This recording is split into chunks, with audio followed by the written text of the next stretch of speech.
Hallelujah. आप सभी को मेरी ओर से जय मसीह की। खुदावंद आप सभी को बहुत सारी आशीष दे। तो आज मैं आपके साथ एक छोटे से मैसेज को शेयर करना चाहती हूँ, जो कि बहुत ही ज़्यादा पावरफुल है, बहुत ही ज़्यादा ज़रूरी है कि हम इस बातों को जान सकें। जैसा कि रोमियो के नाम पत्र उसके 3 अध्याय में लिखा है कि परमेश्वर ने अपने बेटे के मौत के वसीले हमें उचित ठहराया है। हम जो इंसान हमेशा पाप में थे, हमेशा बदी में थे, हमने पाप किया, गुनाह किया, प्रभु के नियम को तोड़ा और प्रभु के विरोध हमने जो है अपने लाइफ को हमेशा बसर किया, हमने प्रभु के हुक्मों को तोड़ा है। हालेलुया। तो बाइबल में लिखा है कि उसने अपने इकलौते बेटे के द्वारा हमें नजात दी, हमें छुटकारा दिया और हमें जीवन की उस रोशनी में वो ले गया कि हम जी सकें, हम अपनी लाइफ में उन ब्लेसिंग्स को ले सकें जो परमेश्वर ने हमें देनी है। हालेलुया।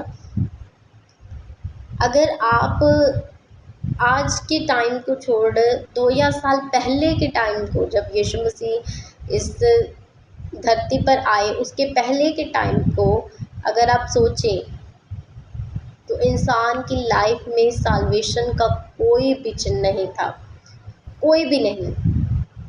उसकी साल्वेशन एक ही चीज़ से पॉसिबल थी कि वो एक अच्छा इंसान बन जाए, वो नियम को माने, वो हुक्मों को पूरा करे, तभी वह उचित ठहराया जाएगा।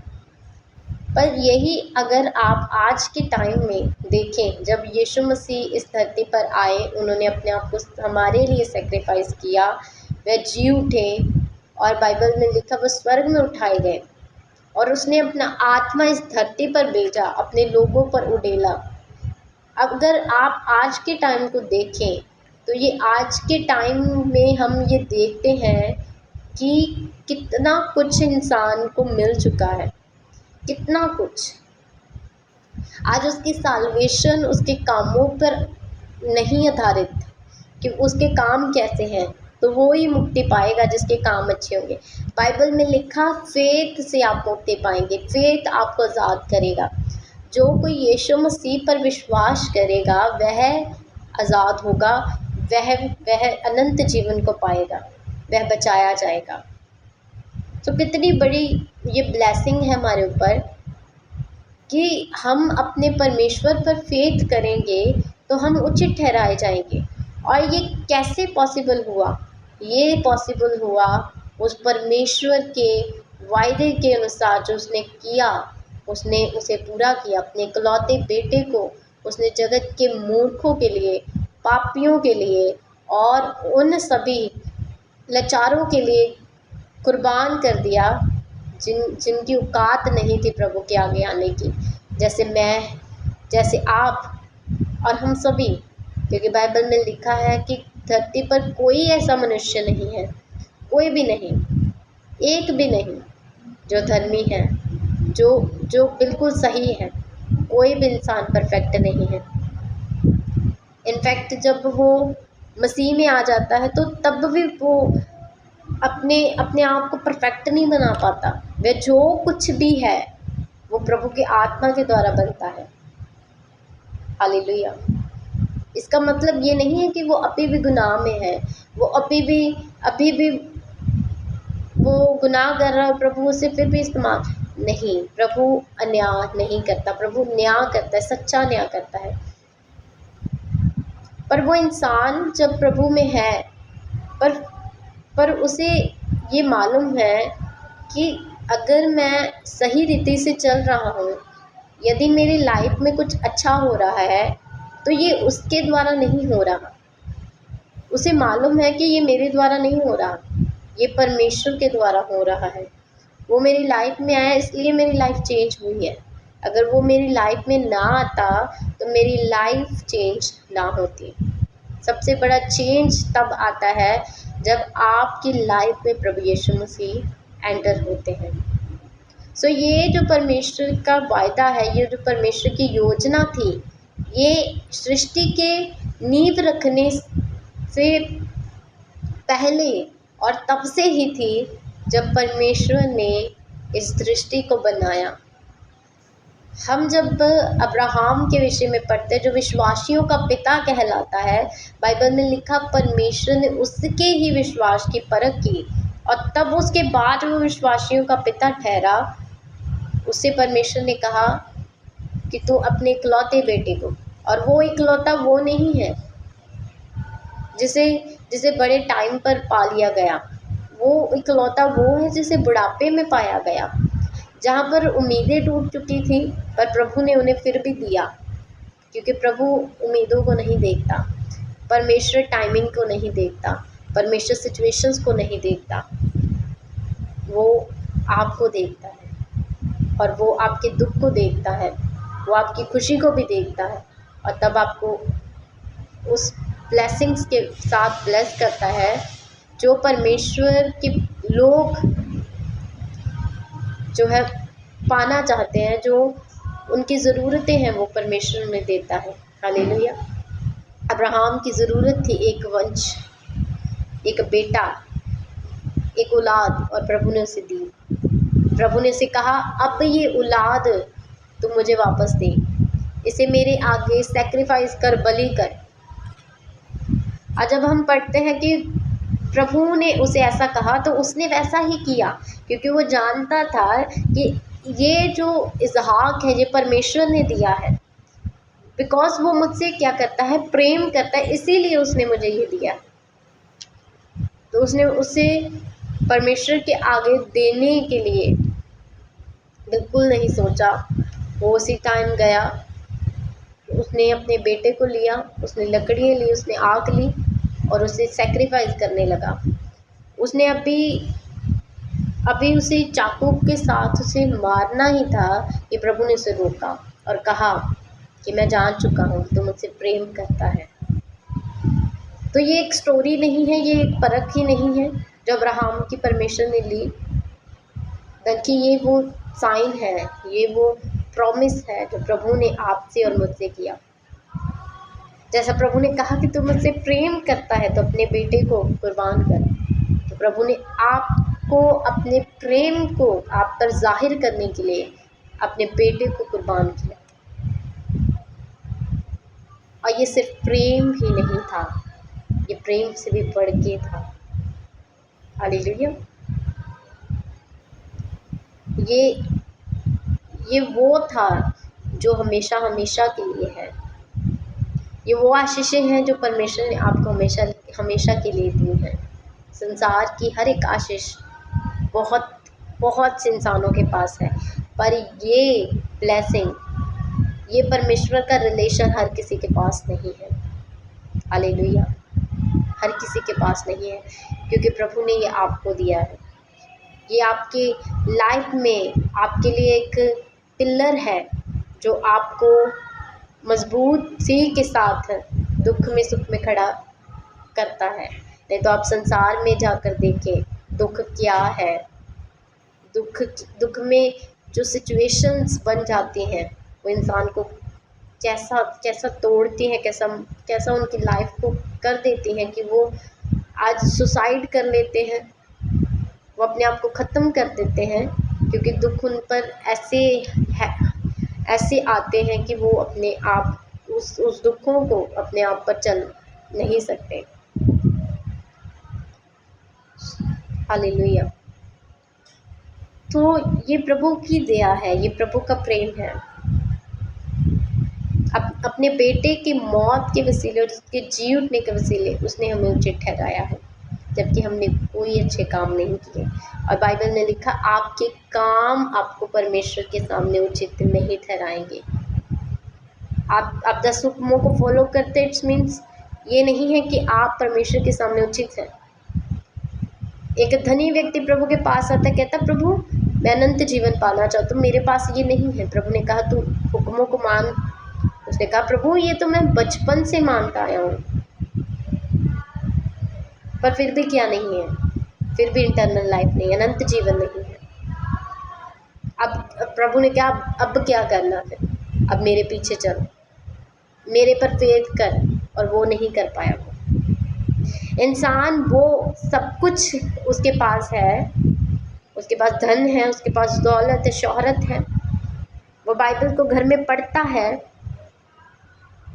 और वो प्रार्थना करता है, पर कभी बाहर जाकर नहीं करेगा। वो बाहर जाके प्रभु का कलाम नहीं फैलाएगा, वो बाहर जाके प्रभु की महिमा नहीं करेगा, वह पराइयों कौमों में जाकर प्रभु का शुभ समाचार नहीं देगा। ये हर किसी के पास नहीं है। हो सकता है प्रार्थना भरा जीवन हर किसी के पास हो, पर सैक्रिफाइस से भरा हुआ जीवन हर किसी के पास नहीं है, जो अब्राहम के पास था। ये आपके पास अगर है तो आपको कोई दुनिया की ताकत प्रभु से दूर नहीं कर सकती। अगर आप सैक्रिफाइस करना चाहते हैं, प्रभु ने कहा यदि तू मेरे लिए अपने पिता को, अपनी माता को, अपने भाई बहनों को, अपने सगे संबंधियों को छोड़ेगा तो मैं तुझे उनके बदले तुझे 100 गुना करके वापस दूंगा। अगर तूने मेरे लिए किसी के प्रेम को छोड़ा है तो मैं तुझे बहुते लोगों के द्वारा तुझे प्रेम दूंगा। सो आपको वो कहता है मैं मल्टीप्लाई करके तुझे दूंगा 100 गुना। सो ये प्रभु के प्रोमिसेस हैं जो प्रभु ने मुझसे किए हैं, आपसे किए हैं, और ये दुनिया के शुरुआती से ही शुरू हो चुके थे। हालेलुया। चाहे वो यूसुफ की लाइफ में से हम देखते हैं, यूसुफ की ज़िंदगी से प्रभु ने हमें अपनी ज़िंदगी का वो सारा दृश्य दिखाया जो उसने अपनी लाइफ धरती पर बिताई। अगर हम देखते हैं तो यूसुफ और यीशु मसीह की लाइफ और उनकी टाइमिंग और उनकी बुलाहट, उनको प्रभु ने सिमिलर कर भेजा। हालेलुया। अगर यूसुफ सिक्कों में बेचा गया तो यीशु मसीह भी सिक्कों में बेचे गए। हालेलुया। अगर यूसुफ 30 साल की उम्र में उसने प्रभु की वो एक राजा बन गया, तो प्रभु यीशु मसीह 30 साल की उम्र में अपनी सेवकाई को स्टार्ट कर दिया। सो परमेश्वर की प्लानिंग जो थी वो तब से ही बन चुकी थी। जब आदम और हवा ने गुनाह किया तो प्रभु ने तब से ही सोच लिया कि मैं इन्हें आज़ाद करूँगा, क्योंकि प्रभु नहीं चाहता और वो नहीं देखता, आपको मरते हुए देखना नहीं चाहता। हालेलुया। वो आपको मरते हुए देखना नहीं चाहता, वो नरक में आपको जाते हुए नहीं देखना चाहता है। बाइबल में लिखा परमेश्वर तब सबसे ज़्यादा दुखी होता है जब कोई मरता है, और प्रभु नहीं चाहता कि कोई मरे। पर फिर भी इंसान मर रहा है। क्यों? क्योंकि उसने पाप किया है, क्योंकि उसे खटा है, उसने जो बीजा है वो उसे काट रहा है। आज पर आपके पास समय है, आज आपके पास उद्धार का कारण है। यीशु मसीह पर फेथ करना, ओनली फेथ करना आपको आपकी लाइफ को टोटली चेंज करेगा। हालेलुया। आप उचित ठहराए जाएंगे जब आप यीशु मसीह पर फेथ करेंगे। बाइबल कहती है, जब हम रोमियो के नाम पत्र उसके 4 अध्याय में पढ़ते हैं कि अब्राहम जो परमेश्वर का दास है, उसके कामों के द्वारा वह उचित नहीं ठहराया गया। नहीं, अगर वह अपने काम के द्वारा परमेश्वर के सामने उचित ठहराया गया होता तो बाइबल में लिखा उसके पास कुछ होता घमंड करने के लिए, और उसके पास कुछ भी नहीं था घमंड करने के लिए। प्रभु ने उसे कहा सब कुछ छोड़ कर चला जा, उसने कुछ नहीं कहा। उसके पास कुछ भी नहीं था कहने के लिए कि प्रभु नहीं, मेरे पास तो ये है, मैं तो इन चीज़ों का मालिक हूँ, मैं तो मेरा तो सारा बिजनेस है यहाँ पर। उसके पास कुछ भी नहीं था घमंड करने के लिए। क्यों? क्योंकि वो जानता था कि मेरा घमंड कौन है। उसे मालूम था कि परमेश्वर क्या कौन है, उसे मालूम था परमेश्वर की प्लानिंग उसकी लाइफ में क्या है। प्रभु ने कहा जा, और वो चला गया। सब कुछ छोड़, अपने पिता को छोड़, अपने सगे संबंधियों को छोड़, अपने इलाके को छोड़, अपने देश को छोड़, और उसे नहीं मालूम था कहाँ जा रहा हूँ। तो उसके पास कुछ भी घमंड करने के लिए नहीं था। तो फिर वो विश्वासियों का पिता कैसे कहलाया? क्योंकि उसने अपने काम के द्वारा परमेश्वर से निजात नहीं पाई, उसने ब्लेसिंग्स नहीं पाई अपने काम से नहीं, कि वो बड़ा अच्छा इंसान था इसलिए परमेश्वर ने उसे चुना। वो विश्वासियों का पिता इसलिए कहलाया गया क्योंकि उसने खुद विश्वास किया, फेथ किया। आप फेथ करेंगे, आप अब्राहम की संतान ठहरेंगे। हालेलुया। फेथ, विश्वास, आज यही हमारी लाइफ में हमें परमेश्वर के नज़दीक लेकर जाता है। विश्वास तो ज़रूरत है हमें विश्वास से भरने की। वो सैक्रिफाइस पर हमें विश्वास करना है जो यीशु मसीह ने अपने आप को हमारे लिए कुर्बान किया क्रूस पर, हमारे श्रापों को, हमारे गुनाहों को, हमारी बदियों को ख़त्म करने के लिए और हमें आज़ाद करने के लिए, निजात देने के लिए, पाप से आज़ाद करने के लिए परमेश्वर ने ये सब कुछ किया। हालेलुया। ताकि हम निजात पाएँ, हम छुटकारा पाएँ, हम वो पाएँ जो परमेश्वर के वचन में हम जब पढ़ते हैं तो वो हमारे पुरखों ने नहीं पाया। हमारे पुरखों के पास ये चांस नहीं था कि वो फेथ करते बच जाते। उनको टोटली नेम शास्त्र की वो उन सिद्धांतों को मानना पड़ा, तभी वो उचित ठहराए गए। तो ये उनके लिए नेसेसरी था, उनको फॉलो करना था नेम शास्त्र को। आपको नेम शास्त्र को फॉलो नहीं करना, आज आपको यीशु मसीह को फॉलो करना है। आप यीशु मसीह को फॉलो करेंगे, सब चीज़ें आपको फॉलो करना स्टार्ट हो जाएंगी। वो नेम शास्त्र है, वो आज़ादी है, वो आपके गुनाहों से आज़ादी है, वो आपका वचनों से भरना है, वो आपका खुदावन की उन सभी बरकतों से भरना है, आत्मिक वरदानों से भरना है, आपकी ग्रोथ है, आपका आत्मिक वधाव है, आपकी पवित्रता है, वो सब कुछ आपके पीछे लगकर आपको मिलेगा। बाइबल में लिखा, यदि तू परमेश्वर के राज और धार्मिकता की खोज करेगा, और ये वही इंसान करता है जो फेथ करता है। अब्राहम फेथ करता था तो वो निकल पड़ा। आप फेथ करते हो तो आप प्रभु के राज्य की खोज करना स्टार्ट कर दोगे। किसने देखा है स्वर्ग को? किसने देखा है? किसी ने नहीं देखा। हाँ, स्वर्ग को किसी ने नहीं देखा, पर फिर भी प्रभु पर विश्वास करने वाले फेथ करते स्वर्ग है। वो फेथ करते हैं और अपनी लाइफ में वो मुकम्मल बातों को जो वो कर सकते हैं वो प्रभु यीशु मसीह को फॉलो करते हैं, क्योंकि उन्हें विश्वास है कि अनंत जीवन है। उन्हें विश्वास है कि प्रभु यीशु मसीह परमेश्वर है। उन्हें विश्वास है कि एक अनंत जीवन है, एक स्वर्ग राज्य है। हालेलुया। एक नया जीवन है, उन्हें फेथ है। वो अपनी इस लाइफ को एंजॉय नहीं करते जैसे संसार करता है। क्यों नहीं करते? क्योंकि उन्हें मालूम है कि ये तो लाइफ एंजॉयमेंट के लिए बनी नहीं है। आप इस लाइफ में एंजॉयमेंट नहीं करेंगे तो कुछ नहीं होगा। वो उस संसार की आनंद में नहीं रहते, क्योंकि उन्हें मालूम है कि जो अगला जीवन है, जो अनंत जीवन है, वो आनंद के लिए बना है। ये आनंद के लिए नहीं, ये परीक्षा के लिए बना है, ये टेस्ट के लिए बना है, ये प्रभु को साबित करने के लिए बना है, ये जीतने के लिए बना है। हालेलुया। और वो जीवन है जो आनंद के लिए बना है, तो वो उसी लाइफ में आनंद बाइबल में जब हम पढ़ते हैं तो लेंगे। वहाँ पर रोना नहीं है, वहाँ पर सोग नहीं है, वहाँ दुख नहीं है, वहाँ बीमारियाँ नहीं हैं। ये कहाँ लिखा है और ये कहाँ है? ये स्वर्ग में है, ये प्रभु के वचन में लिखा है। और ये सच में बहुत ही विश्वास योग्य वचन है जिन पर हम फेथ कर सकते हैं। ये उम्मीद है, ये किरण है, ये रोशनी है। हालेलुया। तो फेथ करना है, विश्वास के साथ बढ़ना है।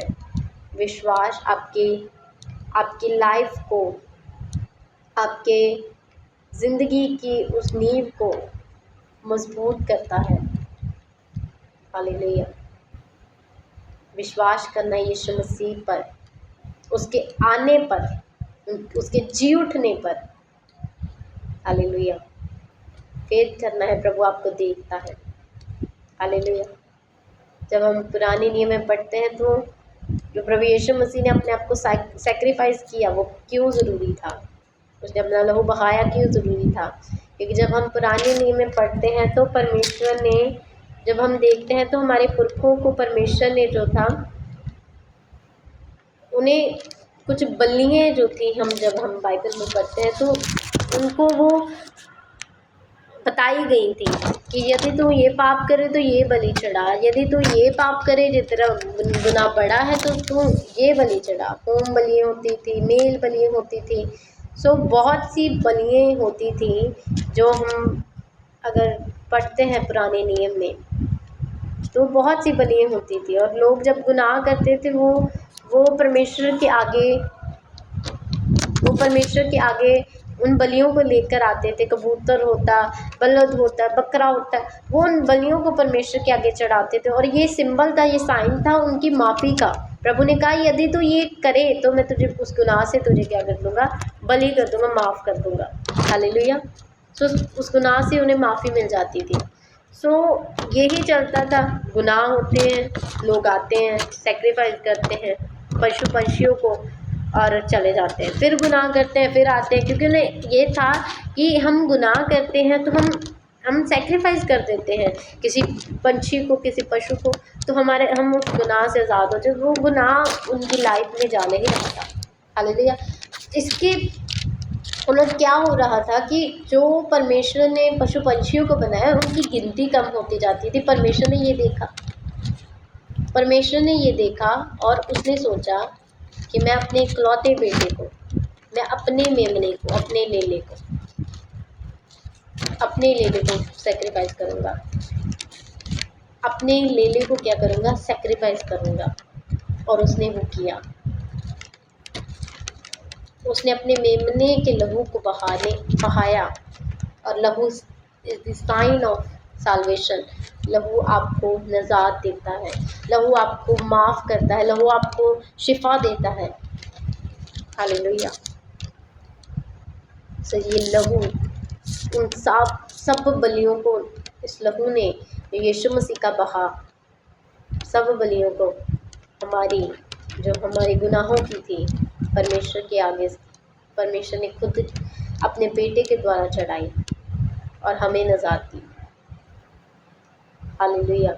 अपने इकलौते बेटे को, अपने एक मेमने को, जो एक ही है, जिसको उसने अपने ही थाली में से खिलाया।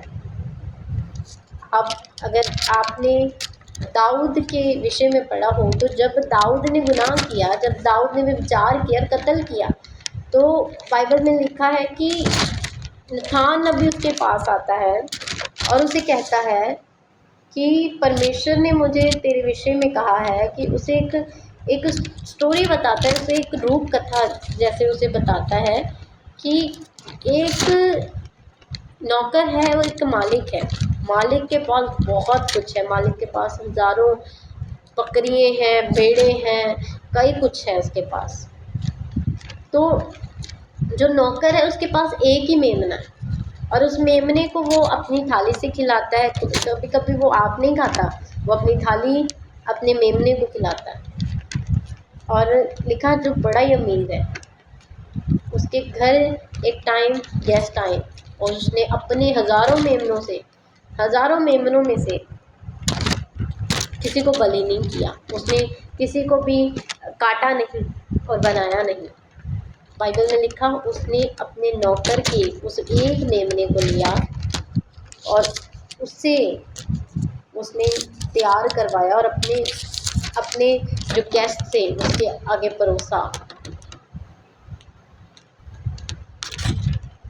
तो ये जो चीज़ें हैं, ये जो बात है, जो परमेश्वर का वायदा है जो उसने किया अपने बेटे को कुर्बान करने का, ये आप बाइबल की हर एक वर्ष में, हर एक आयत में, हर एक चैप्टर में, हर एक किताब में, हर एक शब्द में आप इसे जान सकते हैं, आप इसे देख सकते हैं। कि आपको हर एक जगह पर, हर एक जगह पर। सो परमेश्वर का वो एक मेमना जो एक ही था, उसे हमारे लिए सेक्रीफाइस किया गया। हम उद्धार पाए, हम निजात पाए, हम छुटकारा पाए और हम फेथ से उचित ठहराए जाए। तो प्रभु आप सभी को बड़ी आशीष दे, बड़ी बरकत दे। मेरा विश्वास है कि जब आप परमेश्वर के वचनों को सुनते हैं तो ये वचन आपको ताकत देते हैं। ये परमेश्वर की ताकत है।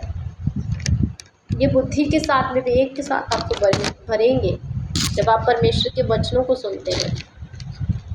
पौलुस कहते हैं, मैं प्रभु के वचन को देने से शर्माता नहीं हूँ, क्योंकि मैं जानता हूँ कि ये बहुतों की नजात है, बहुतों के लिए मुक्ति का कारण है। जब तक संदेश बात ना आए तो लोग कैसे सुनेंगे? हालेलुया। वो कैसे सुनेंगे? वो क्या ही सुहावने ने, बाइबल में लिखा, क्या ही सुहावने है वो पाँव जो परमेश्वर के शुभ समाचार को लेकर आते हैं। तो ये परमेश्वर का वचन है और ये आपकी नजात का कारण है, आपकी मुक्ति का वसीला है। हालेलुया। तो यीशु मसीह पर फेथ करें तो आप उस सब कुछ पाएंगे जो संसार के पास नहीं है। हालेलुया। तो प्रभु आप सभी को बड़ी आशीष दे, बहुत बरकत दे। God bless you all. आमीन।